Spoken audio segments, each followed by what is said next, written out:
I hate those personality tests too. Probably for some of the same reasons. We bring a lot of things into this space, and we don't necessarily have the opportunity to name them all, but we do want to acknowledge all that we bring here. If you are with us online, I invite you to put any joys or concerns that you want the congregation to know about in the comments below the video. And if you're here in person, there is a book where we can record the things that we want folks to know about. We have a stone of care and healing for Ellen Hunt, who had surgery this week to address some fractures and reduce pain. That surgery went smoothly, and physical therapy has begun. The prognosis is that she will be able to resume hiking and walking again soon. So we're very grateful for that and wish Ellen a smooth recovery.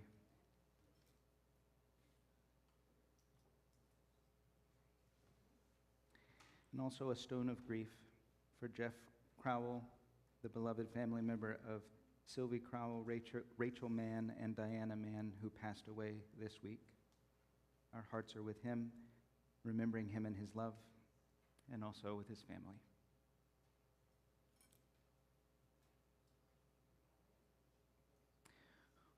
What else would you like to acknowledge? I invite you to come forward and place a stone in the water for any joys or concerns you want to acknowledge today. And if there's nothing you want to place a stone in the water for, I invite you to send love and care to those who are coming forward.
place a stone to acknowledge those joys and concerns shared online today. And another stone for those things that we continue to carry in the vaults of our hearts. And we acknowledge that all of these stones are sacred, whatever they mean, whatever they stand for, whatever name they might have.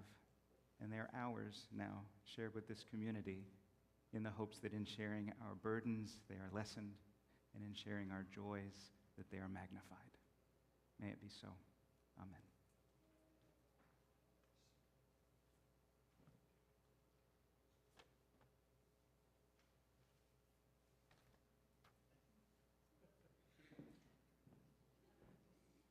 Good morning. My name is Jenny Papp. My pronouns are she and they, and I'm the Director of Lifespan Faith Development in this congregation. Having a wardrobe malfunction. I needed to let you know that I know your order of service says that you are having an object lesson right now. We are having a monster lesson. This is not an object, this is a monster. So I just needed to let you know. I have brought a friend with me today that has a story to share with us. How many of you know my friend? How many of you know my friend? Yeah? Do you know my friend? How many of you known your friend your whole life? Your whole life. Yeah, some of you, your whole life. Well, this is Elmo Monster. Everybody, let's give a warm welcome to Elmo Monster.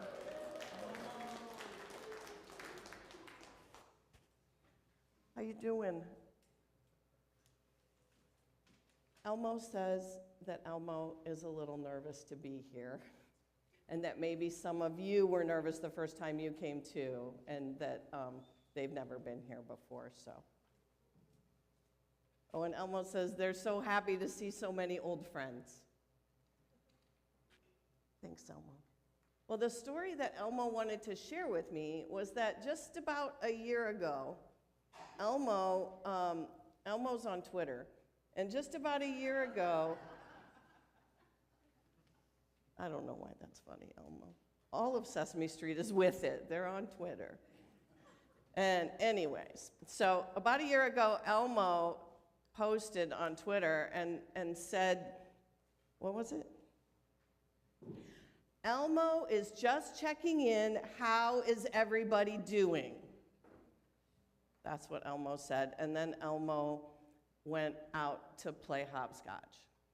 And when Elmo got back, thousands of people had responded to Elmo on Twitter. And some of those people shared the things that were sad in their lives. And some of those people shared the things that they were so excited and happy about. Some people were just fine. Thanks for asking. Some people shared a lot about how hard things felt for them.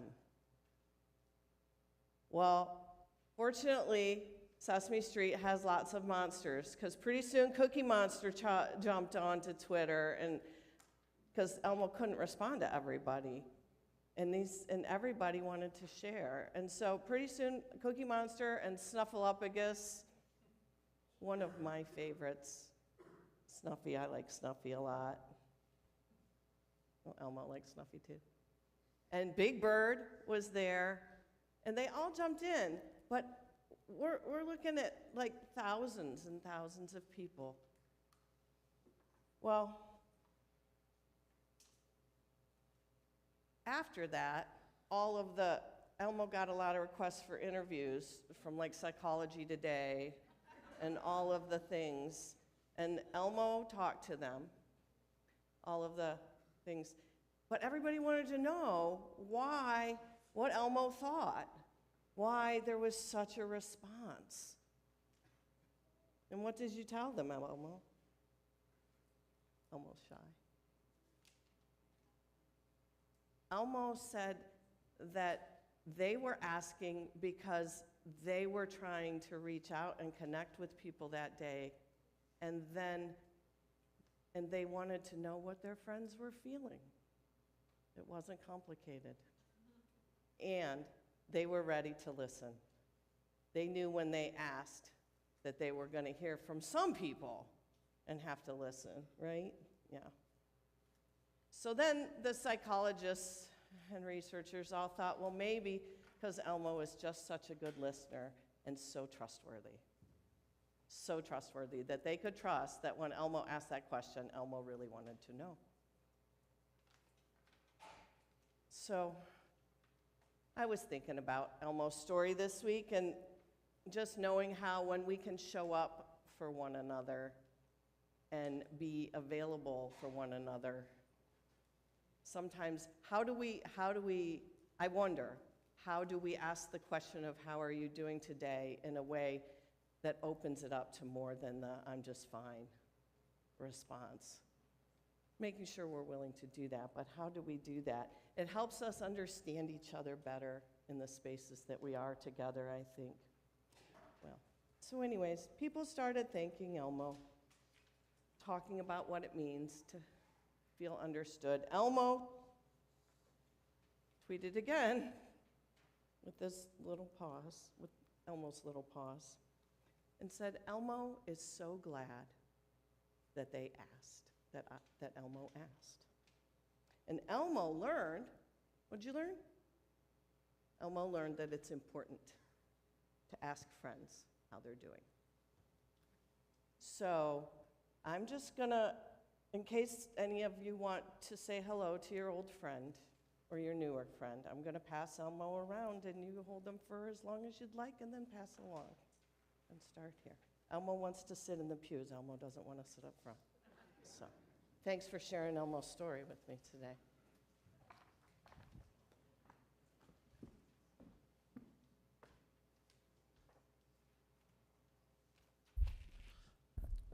Well, all I can say is, C is for cookie. It's good enough for me.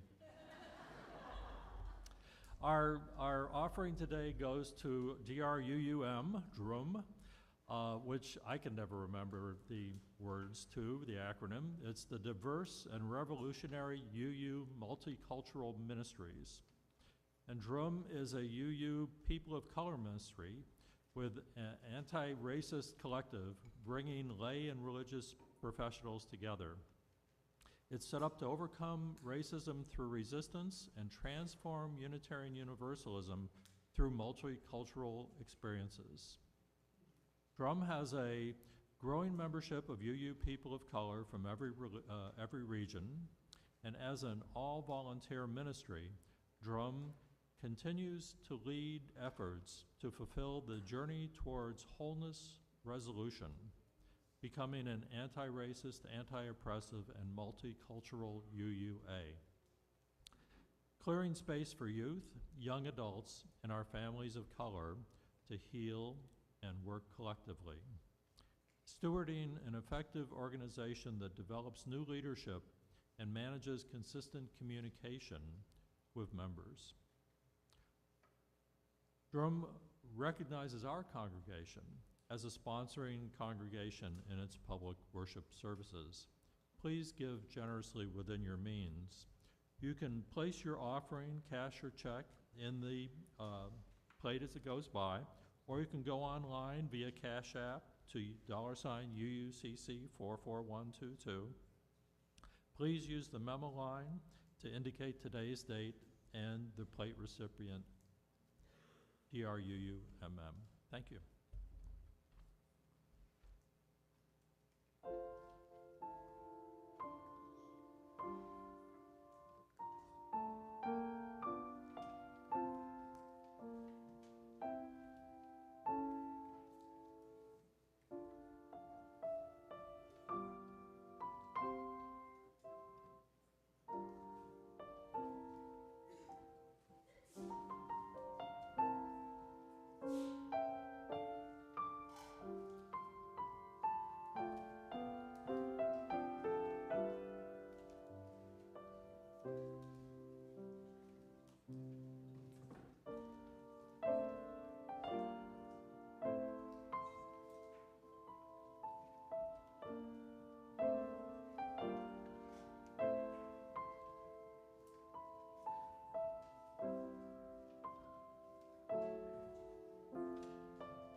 We have two quotes today. First, from Deanna Ayers. The success of our organizing depends on relationships that allow for trust, vulnerability, and rest.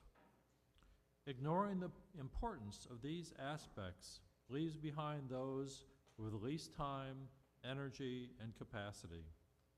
We have to embrace the truth that trust, vulnerability, rest, and care don't slow down the work. They help us move at a sustainable pace for everyone in our movements. And second, from Adrienne Marie Brown, how fast you can move is determined by how much trust you have.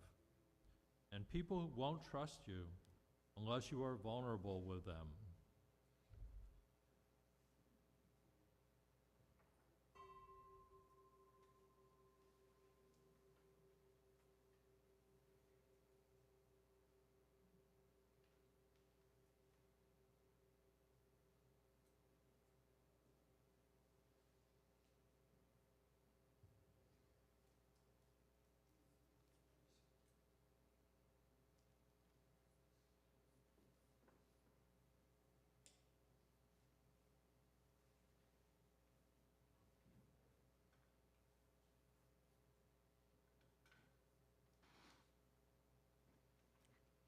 You ever been in one of those meetings or gatherings where things just seem to be off?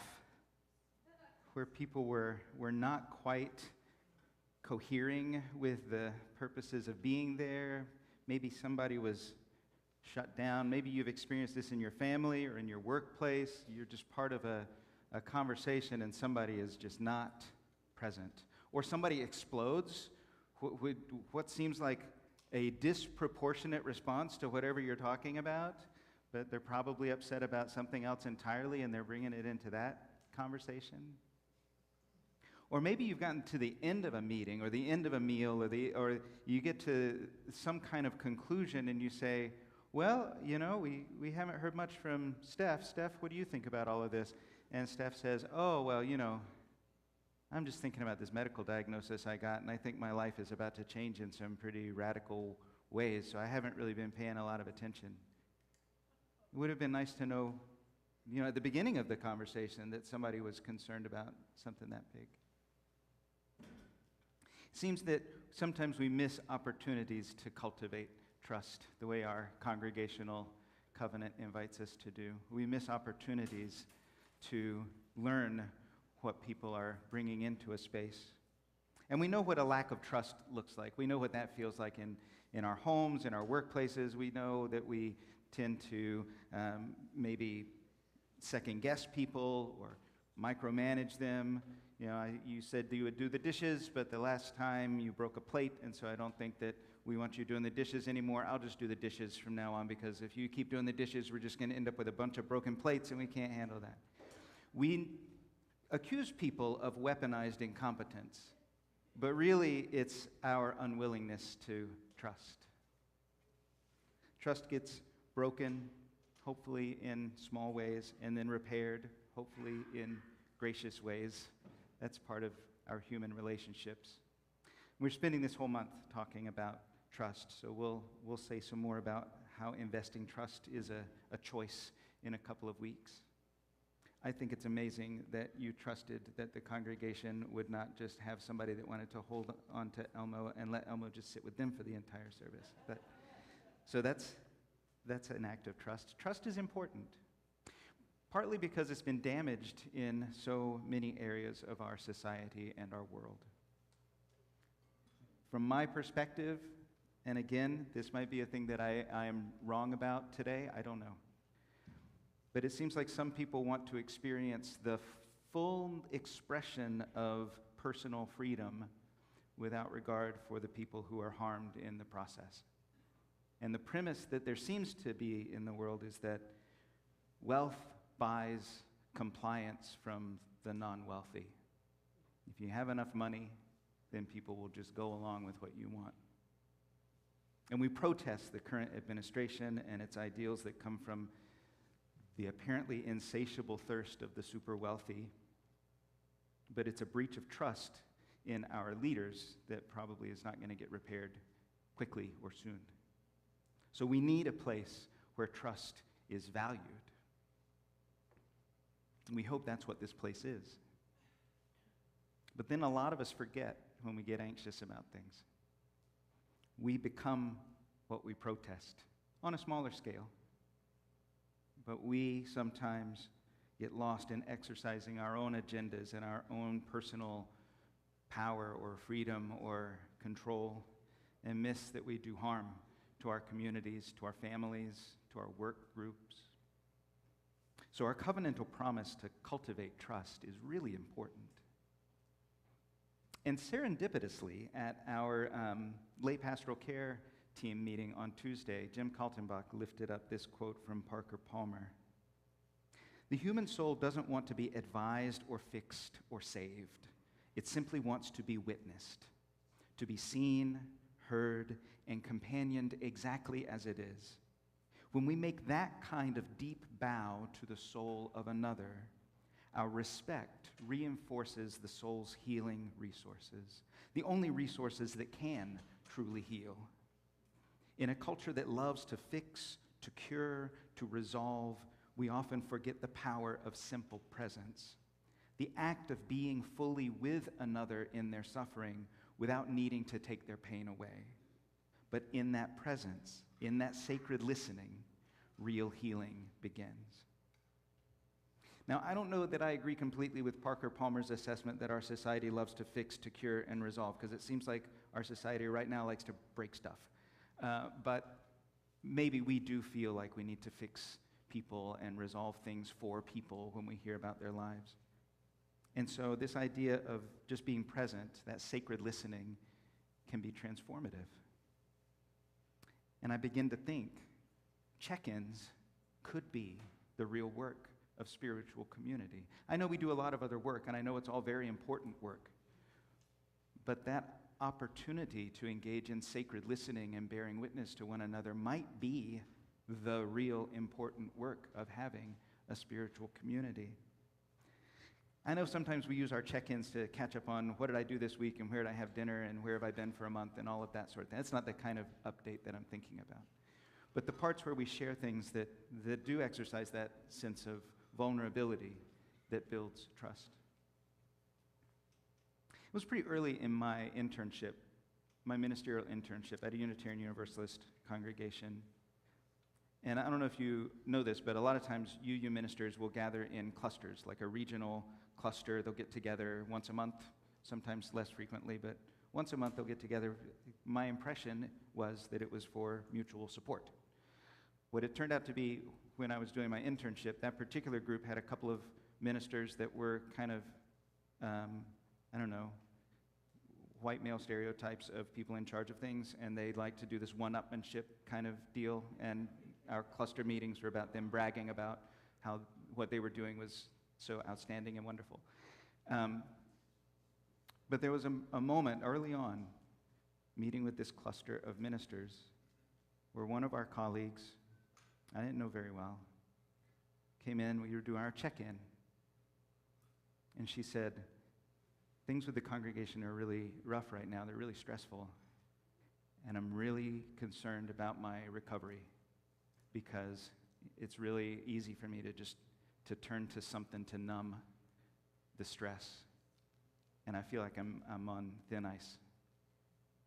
I feel really scared right now that I'm going to go over the deep end." And one of the ministers there said, "I don't think this is the place for that.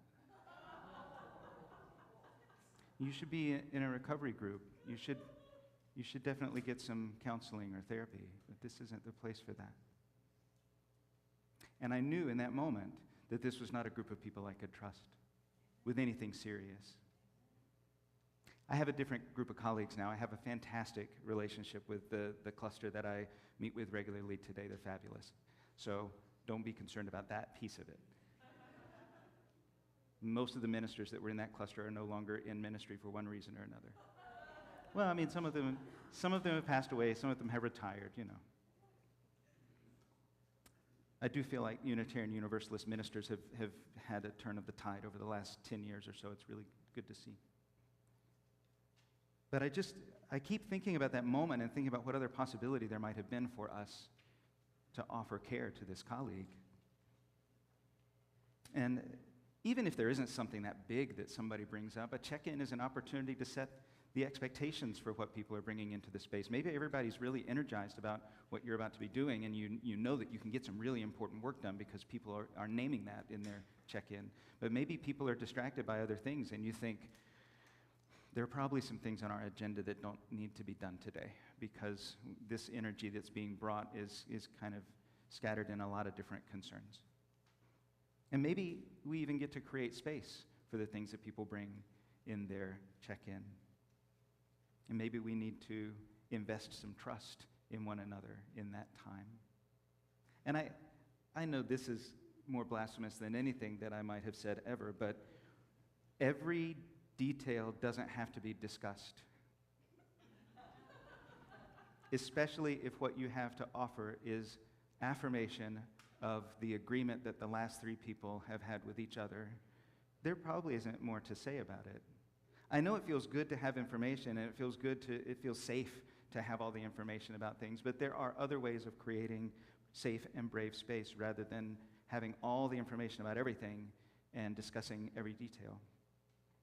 So I thought we'd do a little example because sometimes it's easier than just describing it. I don't know if somebody wants to check in. Are you interested in checking in today? You want to just name what you're bringing into the space? Anything? Nick? Yourself. Bring in yourself. Grateful that you're here. Did you check in? Did you have something? Yes, I'd like to check in. Okay. What are you bringing into the space today? Actually, it's something you mentioned earlier. Something I mentioned. Yes, I'm very concerned about our country, and I think that's very common. But it wasn't until I read that federal judges are now they and their families are having their lives threatened if they're not supporting the plans of our new administration. So you're seeing. So, for the first time since this happened, I've been worried consistently, but since we have a new president, this is the first time that I haven't been able to talk myself out of the worry that I feel, and I was awake all night when what seems like the likely recourse is not really available now. Yeah. So thanks for being here. That's big. I don't know if everybody online could hear. I have no idea how well our new mics pick everything up, but I'm just going to repeat it a little briefer. And tell me if I get it wrong. But you're paying attention to things going on in our country. You're seeing other people's lives and families being threatened, and you're kind of overwhelmed with worry that you can't really talk yourself out of. Right. And lost sleep over it. Literally couldn't sleep last night. Right. Yeah. So, if we're in a meeting, we have an agenda we need to get through. Maybe what we do is we take a moment and say, that seems really big. We're grateful that you're here and you're a part of our conversation and our decisions, and it means a lot that you're showing up even in the midst of all of this worry. We don't have to derail whatever else we're doing. We don't have to put all the rest of the morning aside to be able to name and honor what somebody is bringing into the space. Did you want to check in, Chuck? What are you bringing into the space today? This is more of a check-in of gratitude to everybody in this room, just health issues with some family members, employment issues of my own.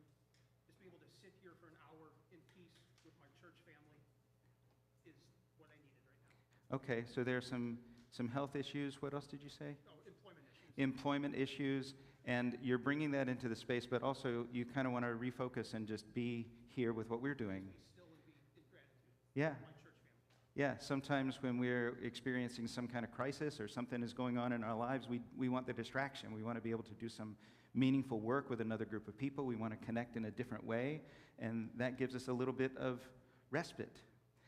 And sometimes we might have something else that we need to do in trust. JC, you want to check in? What have you got? What are you bringing into the space today? I am bringing in anxiety about coming alone today. Anxiety about coming alone, okay. Anxiety about loneliness, I think, in the grander scheme, but Excited to be finding community, but anxiety about loneliness in the grander scheme. I don't know what that feels like to you, but if somebody checks in a group that I'm a part of and says, I'm really concerned about the amount of loneliness that I'm feeling, it seems kind of cold to say, thanks for checking in, we've got this agenda to go on with. It might be worth saying, you know what, JC, we've got you. And we've got this agenda, but you know, there's only 3 things on here that really need to get done. Lisa, will you take this first item? And Anne, will you take this second thing? And Leon, will you take care of this third thing? And check in with us throughout the month. Don't wait until our next meeting. But these 3 important things still need to get done. And now let's spend some time with JC, because this issue that has been brought up is important. And it's an opportunity for us to invest trust and to respond with care, to do the things that our covenant says that we're going to do, to create a safe and brave space for people to name the things that are important to them. I get it that feels really, I don't know, like a twisted way of doing a meeting, to see what people are bringing into the space and then maybe potentially toss the agenda and not talk about the things that we might want to spend an hour talking about. I know some of our agendas are really dense. Maybe we show up to lunch, or we show up to a play date, or we show up to something with a person, and we have an agenda in our minds. This is what this conversation is going to be about. And people bring something different. And we have to make a decision. What's going to be the response that I need to offer to this person to cultivate trust, to show care, to be the kind of human being that I want people to be toward me? So this is a place for us to practice, but it's not the only place where we might cultivate trust and engage in a sense of providing care when it's needed. We do need a space where we know what it is to trust and to be trusted. And we have an opportunity to live into that mutual promise anytime and every time we are together. So may we honor our covenant with the practice of sacred listening, being present, not needing to fix, not needing to make everything better, but just bearing witness to a human soul. May we be so bold. Amen and blessed be. We're going to sing. Come sing a song with me. That's the name of it. It's hymn number 346 in the gray hymnal. I invite you to rise in body or spirit as we sing together.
A couple of quick announcements. We do have a potluck today, and our small group ministries has prepared space for you to practice some sacred listening.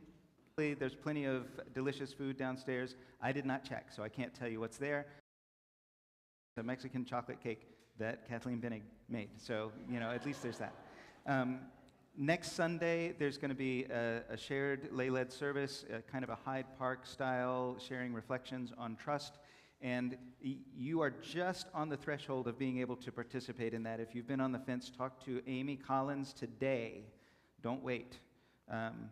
It'll be a great service. There's already several folks involved, but if you really wanted to be a part of it and have been waiting, talk to Amy today. March 22nd, there is a regional event that we are hosting here. It's a full day thing starting at 10 and going until 4 o'clock, I think. There'll be lunch, and there'll be a little bit of worship that I'll be doing, and then some workshops that have some movement and some creativity and all that kind of thing. This is about the tension between our values. So we have this new array of values that Debbie Keem created this beautiful tapestry for, and we haven't done a whole lot of exploring the tension between them. So this is an opportunity to be with leaders from all the UU congregations in our area. We care a lot about justice. How does that look when we're or gratitude? They don't all necessarily fit nicely together with all of the things we want to do. We have to give it some thought. So I hope that you are able to be a part of that. Registration is open, and it's in our newsletter. You can go online and get registered for that. There are ways that we can respond when people share it with us. Sometimes we can just take a moment and acknowledge it, and that is sufficient. And sometimes we need to set aside our plans and our agendas in order to make space. So may we not become that which we abhor in our national and some of our local leaders, trying to live a false freedom that causes harm. But may our listening and creating space for one another flow from our deepest life-affirming values. And may all of our connection cultivate trust. That is the work of the congregation. Go with peace and courage.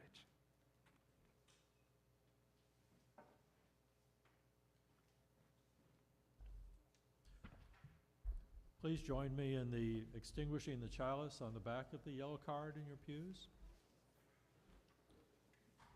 We extinguish this flame, but not the light of truth, the warmth of community, or the fire of commitment. These we carry in our hearts until we are together again.